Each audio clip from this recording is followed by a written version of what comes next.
Les revues imprimées, ça vient d'un désir de créer un objet physique que les gens peuvent consulter, qui est à la fois ludique, mais quand même scientifique. Donc, d'approcher en fait différents angles, une thématique. Donc, la première, c'était l'avant-garde sexologique, puis la deuxième thématique, c'était les sexualités oubliées. Donc, de vraiment être capable d'aborder à travers différents angles ces deux thèmes-là. Marianne Gilbert, sexologue, directrice administrative chez les Transex. Oui.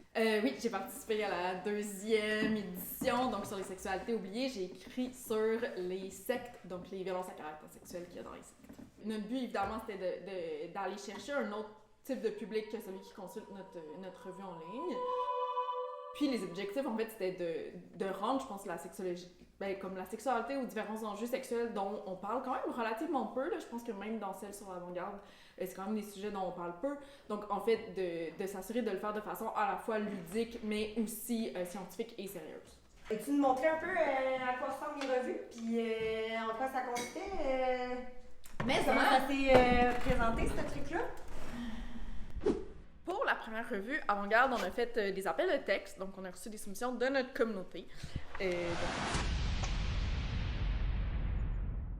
Et pour la deuxième édition, cette fois-là, on a décidé d'y aller par thématique. Donc, il y a quatre dossiers dans cette revue-là.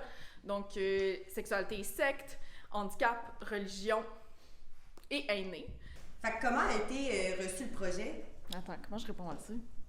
Ben, le succès du projet. Yeah. Très positivement, toutes les personnes qui l'ont lu nous ont fait des commentaires extrêmement positifs. Donc, généralement, ce qui revient, c'est « Oh wow, j'ai appris plein de choses », ce qui est toujours gagnant dans notre domaine, je crois. Il y a quelque chose de beau dans ce projet-là qui, même s'il demande énormément de temps, de ressources matérielles humaines et tout ça, mais c'est le fun de créer des objets dans un monde numérique.